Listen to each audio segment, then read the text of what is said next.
Hello dear students, welcome back to IIT factory. आज हम देखने वाले हैं एक रोटेशनल डायनामिक्स का क्वेश्चन जेईई एडवांस 2021 के भीतर में आया है। तो चलिए इस क्वेश्चन को पहले हम लोग पढ़ते हैं।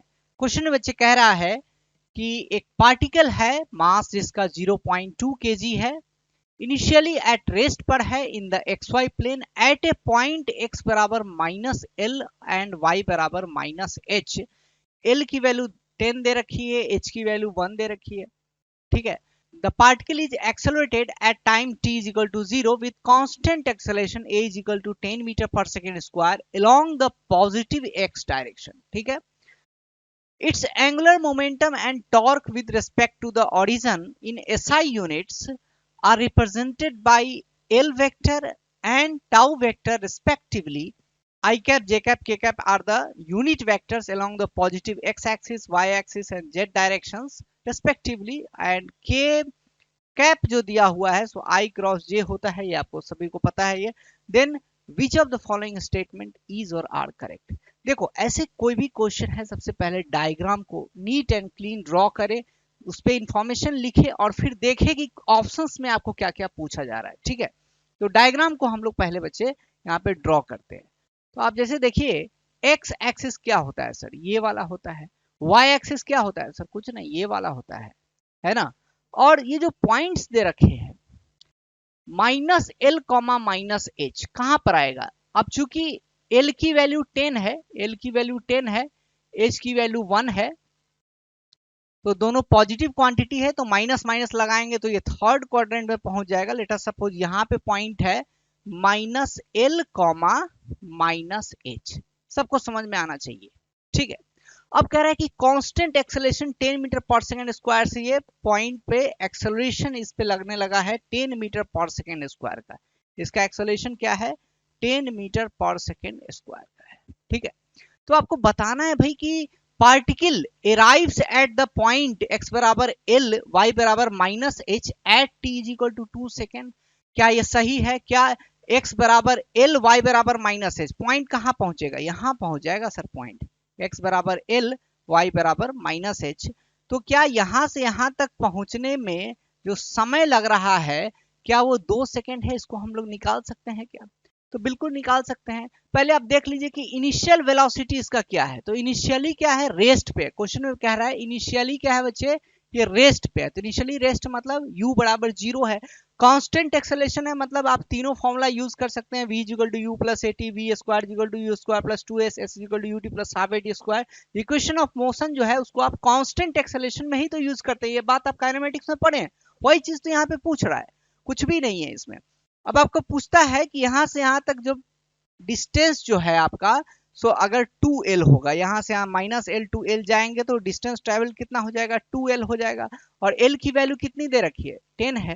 तो टोटल जो डिस्टेंस ट्रेवल्ड होगा आपका 20 हो जाएगा। ठीक है, वही डिस्टेंस वही डिस्प्लेसमेंट। s बराबर ut plus half at square में s क्या होता है बच्चे, डिस्प्लेसमेंट होता है।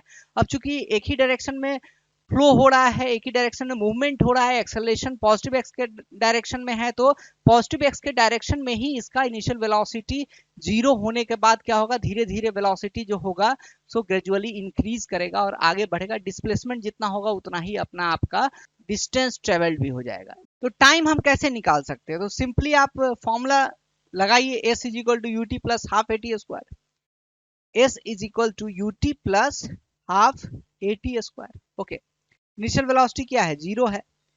एंड एक्सेलरेशन कितना है इसका, एक्सेलरेशन 10 मीटर पर सेकंड स्क्वायर है, यहाँ पे क्वेश्चन में दे रखा है। तो आप सिंपली करेंगे हाफ इंटू 10। ठीक है, और ये टाइम टी स्क्वायर हो गया, और डिस्टेंस कितना है जो ट्रेवल हो रहा है आपका 20 हो रहा है।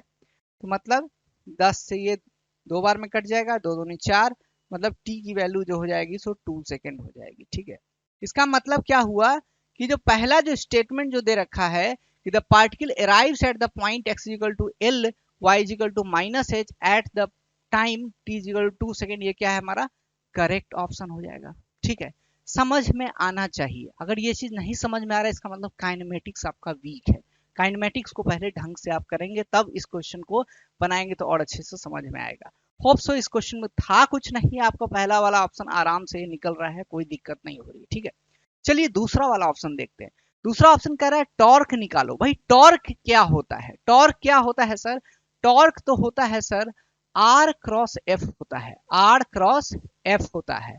अगर इसका हम वैल्यू निकाले टॉर्क का अगर हम मैग्नीट्यूड निकाले तो एफ इंटू आर परपेंडिकुलर होता है। ये बात आप जानते हैं, ठीक है। टॉर्क हमेशा किसी पॉइंट के अबाउट निकालते हैं, तो पॉइंट यहाँ पे नहीं कुछ अगर बोला है तो ऑरिजिन लेंगे, लेकिन क्या क्वेश्चन में बोला है क्या? तो ध्यान से क्वेश्चन में पढ़ो, पॉइंट आपको दिया हुआ होगा, यहाँ पढ़ो, it's angular momentum and torque with respect to origin. एकदम क्लियर कट बात दिया है। आईटी का क्वेश्चन ऐसे ही नहीं है, आपको सब कुछ आपको क्लियर कट वहां दे दिया कि आपको ऑरिजिन के अबाउट निकालना है। ऑरिजिन के अबाउट निकालना है तो कैसे निकालेंगे सर? फोर्स है क्या हमें गिवन? तो फोर्स सर गिवन नहीं है, लेकिन एक्सेलरेशन गिवन है। मास जो है सो आपका कितना है? 0.2 है, तो कांस्टेंट एक्सेलरेशन लग रहा है। एक्सेलरेशन कितना है? कांस्टेंट है। एक्सेलरेशन कितना है आपका? 10 मीटर पर सेकेंड स्क्वायर। एक्सेलरेशन जो है सो हमेशा आपका 10 मीटर पर सेकेंड स्क्वायर है। मास की जो वैल्यू है m बराबर है 0.2 kg है, तो फोर्स का जो वैल्यू हो जाएगा आपका 2 न्यूटन हो जाएगा। कैसे? फोर्स बराबर होता है मास इनटू एक्सेलरेशन, ये आप न्यूटन सेकेंड लॉ से आप जानते हैं, ठीक है। तो फोर्स की वैल्यू आपको आ गई 2 न्यूटन। मतलब 2 न्यूटन का फोर्स क्या है? हर पॉइंट पे जहां जहां ये मूवमेंट हो रहा है बॉडी का, उन सारे पॉइंट पे फोर्स कितना लग रहा है? उन सारे पॉइंट पे फोर्स कितना लग रहा है सर? यही तो लग रहा है, 2 न्यूटन ही तो फोर्स लग रहा है, ठीक है। तो अब हमको निकालना है कि ओरिजिन के अबाउट इसका टॉर्क निकालिए। कब? तो टॉर्क निकालने के लिए हमें एक चीज और इंपॉर्टेंट होगा, पॉइंट का पोजीशन इंपॉर्टेंट होगा। बॉडी कहाँ पे मौजूद है, पॉइंट जो है जो ट्रेवल करके कौन से पोजीशन पे चला गया है, तभी हमको आर परपेंडिकुलर निकाल पाएंगे। तो अभी हमको पूछ रहा है कहाँ पे? x बराबर एल एंड y बराबर -h। मतलब इस वाले पॉइंट पे जब बॉडी पहुंचता है, जब ये छोटा सा मास है जो यहाँ पर पहुंच जा रहा है, तो आपको टॉर्क निकालना है। तो कैसे निकालेंगे? आर परपेंडिकुलर क्या होगा? इस पॉइंट के अबाउट आर परपेंडिकुलर, मतलब ये फोर्स आपका इतना लग रहा है 2 न्यूटन का, तो इस पे जो परपेंडिकुलर डिस्टेंस जो फोर्स पे आप गिराइए, तो परपेंडिकुलर डिस्टेंस कितना होगा?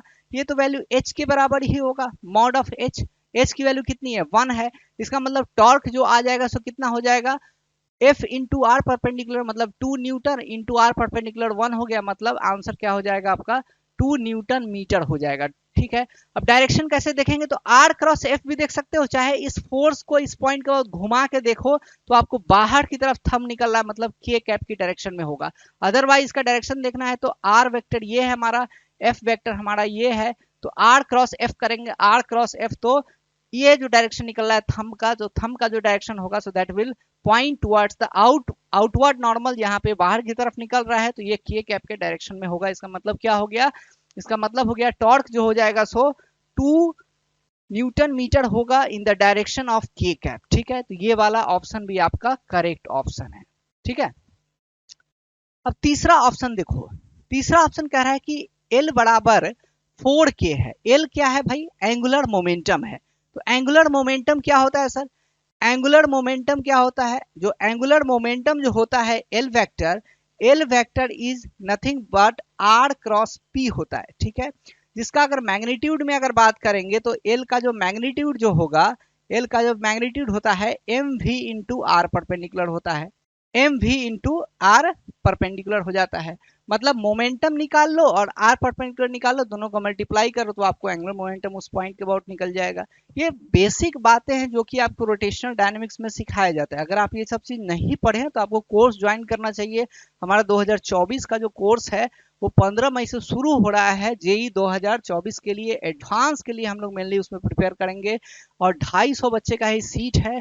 हर बच्चा को सिलेक्शन दिलवाना है, 80% से ज्यादा बच्चा स्कोर करे हर पेपर में, फिजिक्स में, केमिस्ट्री में, मैथमेटिक्स में, और वंडरफुल रैंक लेकर वो आईआईटी में एडमिशन ले पाए। ये आईआईटी फैक्ट्री का हमारा मिशन है, ठीक है। तो आप हमसे जुड़ सकते हैं इन सारे क्वेश्चंस को समझने के लिए। और अगर आपको कॉन्सेप्ट नहीं आता है, आपको प्रॉब्लम सॉल्विंग स्किल आप में नहीं है, तो उन सारी चीजों को हम लोग धीरे धीरे करके डेवलप करेंगे। देखो ये सारी चीज एक दिन का नहीं होता है। ये प्रॉब्लम सॉल्विंग जो स्किल है, ये आपको मिनिमम आपको 3 से 4 महीना आप हमारे साथ टाइम देंगे, क्वेश्चंस बनाएंगे, डिस्कस करेंगे, डाउट रिजॉल्व करवाएंगे आप, फिर पीवाईक्यू को अटैक करेंगे, तब जाके आपका धीरे धीरे करके वो नर्चर होगा आपका स्किल सेट, और फिर आप जेई के लिए आप तैयार हो पाएंगे, ठीक है। तो हमने ये देखा कि सी वाला जो ऑप्शन होगा, तो ये क्या करेक्ट है कि इनकरेक्ट है? तो अभी हम इसका वैल्यू निकाल लेते हैं। मास कितना दे रखा है? 0.2 दे रखा है। वेलोसिटी कितना है? वेलोसिटी कितना दिया हुआ है? तो वेलोसिटी आप इस पॉइंट पर वेलोसिटी निकाल सकते हैं। तो वेलोसिटी कैसे निकालेंगे? तो वेलोसिटी निकालने के लिए आप सिंपली आप करेंगे v square is equal to होता है u स्क्वायर प्लस 2as निकालेंगे, ठीक है। इनिशियल वेलोसिटी कितना है हमारा? 0 है। जब ये बॉडी यहाँ से यहाँ पहुंच जाएगा, इसका मतलब डिस्प्लेसमेंट इसमें कितना हो रहा है? 20 हो रहा है। तो 20 पर इसका वेलोसिटी कितना हो जाएगा? वेलोसिटी का स्क्वायर 2 इंटू 10 इंटू हो जाएगा आपका 20, मतलब v की जो वैल्यू हो जाएगी सो हो जाएगी 20 हो जाएगी। 20 इंटू 20 400, v की वैल्यू हो गई 20। अब 20 हो गया v का वैल्यू, तो 0.2 इसका मास है, v का वैल्यू हो गया 20 and r perpendicular is the same. यहाँ पे जो वेलोसिटी वेक्टर भी होगा सो ऐसा ही होगा। जो फोर्स वेक्टर पे आपने परपेंडिकुलर गिराया था टॉर्क निकालने के लिए, वो सेम परपेंडिकुलर काम आएगा आपको इसमें एंगुलर मोमेंटम निकालने में भी। तो इसका वैल्यू कितना है? 1 है। तो इसका मतलब जो वैल्यू आ जाएगा कितना हो जाएगा? 20 इंटू 0.2, मतलब 10 से 2 कट जाएगा ये 2 बार में, और 2 इंटू 2 कितना होगा? 4 हो जाएगा, ठीक है। तो इसका आंसर कितना आ जाएगा? 4 आएगा। 4 k cap when the particle passes x बराबर l, y बराबर माइनस h। ओके, अब चलिए हम लोग ये लास्ट वाला जो ऑप्शन है, डी वाला ऑप्शन है, इसको चेक करते हैं। तो इस डी वाले ऑप्शन को कैसे चेक करेंगे? तो ये कह रहा है कि टाउ बराबर होगा k cap when the particle passes through the point x बराबर 0, y बराबर माइनस h। क्या ये सही है क्या? तो अब इसका क्या निकालना है? टाउ निकालना है, मतलब टाउ मतलब हो गया टॉर्क। अब टॉर्क इस पॉइंट पे निकालो चाहे इस पॉइंट पे निकालो, दोनों सेम ही आएगा। हमें कहाँ पे निकालने के लिए अब की बार बोल रहा है? अब की बार बोल रहा है यहाँ पे x बराबर 0, y बराबर माइनस h। तो x बराबर 0, y बराबर माइनस h कहाँ होगा? यहाँ पे होगा, ठीक है। इनिशियली पॉइंट यहाँ पे था और फाइनल पॉइंट हमारा यहाँ गया है। तो x बराबर 0, y बराबर माइनस h पर भी आपको जो एक्सेलरेशन का वैल्यू तो उतना ही है, एक्सेलरेशन का वैल्यू उतना ही, तो फोर्स का ही वैल्यू कितना होगा? उतना ही होगा। फोर्स कितना आया था? 2 न्यूटन आया था, और इस पॉइंट से इसका परपेंडिकुलर डिस्टेंस भी सेम ही है, 1 है। तो इसका मतलब क्या होगा? टॉर्क कितना हो जाएगा? 2 न्यूटन मीटर हो जाएगा, k कैप हो जाएगा। इसका मतलब डी ऑप्शन जो है सो इनकरेक्ट है। तो बच्चे आपने देखा कि ए बी सी इसका क्या हो जाएगा? करेक्ट आंसर हो जाएगा। ए बी एंड सी तीनों आपका करेक्ट होगा, डी वाला ऑप्शन जो है सो इनकरेक्ट होगा। तो आपने देखा कि कैसे कंसेप्ट को, छोटे छोटे कंसेप्ट को हम लोग यूटिलाइज करके कैसे बड़े प्रॉब्लम्स को सॉल्व करते हैं। रोटेशनल डायनेमिक्स में कुछ भी नहीं है। आपको अगर बेसिक कंसेप्ट्स पे अगर आपका काम किया हुआ है, किसी पॉइंट का वेलोसिटी कैसे निकालते हैं, किसी पॉइंट का एक्सेलरेशन कैसे निकालते हैं, प्योर रोटेशन में, जनरल मोशन में, ट्रांसलेशन मोशन में, फिर से सेंटर ऑफ मास का क्या कंसेप्ट है, कोई अगर पॉइंट सर्किल में घूम रहा है तो उसका एक्सेलरेशन क्या होगा, उसका टेंसिल वेलोसिटी कितना होगा, चेंज इन एंगुलर वेलोसिटी क्या होता है, एंगुलर वेलोसिटी कैसे निकालते हैं, टॉर्क का कंसेप्ट क्या होता है, एंगुलर मोमेंटम कैसे कंजर्वेशन करते हैं, लीनियर मोमेंटम को कैसे कंजर्व करते हैं, कोलिजन्स के प्रॉब्लम को कैसे करते हैं, ये सारे क्रक्स है आपके मैकेनिक्स के। छोटे छोटे छोटे छोटे आपके कंसेप्ट्स हैं, उन कोई भी 2-4 कंसेप्ट्स को मिलाकर एक प्रॉब्लम को फ्रेम कर दिया जाता है, आपके सामने पेश कर दिया जाता है जेई के भीतर में। आप डर जाते हैं प्रॉब्लम से, आपको डरना नहीं है। डरेंगे आप कब? नहीं, जब आपको सारे कंसेप्ट्स पे इक्वली आपको प्रैक्टिस किया हुआ है, अच्छे ढंग से आपका होल्ड है, कमांड है, then you can easily do those type of problem। इसीलिए मैं कह रहा हूँ कि ये जो अपना 250 बच्चों का जो ग्रुप है, जो आपका जेई एडवांस के लिए 15 मई से शुरू हो रहा है, उस बैच को आप ज्वाइन कीजिए और आप अपने अंदर में आप देख सकते हैं कि कितना आपका इंप्रूवमेंट हो रहा है। डेली बेसिस पे हम आपको 50-100 प्रॉब्लम्स देंगे, उसको प्रैक्टिस करवाएंगे, डाउट आपका लेंगे, उसको क्लियर करेंगे, धीरे धीरे करके फिर आपको कॉन्सेप्ट्स को समझ में आ जाएगा। क्वेश्चंस आप कोई भी देखेंगे तो आपको डर नहीं लगेगा। कोई भी आइडिया अगर प्रॉब्लम में है तो उसको आप सोच पाएंगे और क्वेश्चन को आप आसानी से क्रैक कर पाएंगे। वीडियो अच्छा लगा है तो वीडियो को लाइक कीजिए, चैनल को जरूर सब्सक्राइब कीजिए, ताकि ऐसे बहुत सारे वीडियो आपके एंड पे मिलते रहे। मिलते हैं नए वीडियो में, तब तक के लिए अपना ख्याल रखिए, पढ़ते रहिए। धन्यवाद। जय हिंद।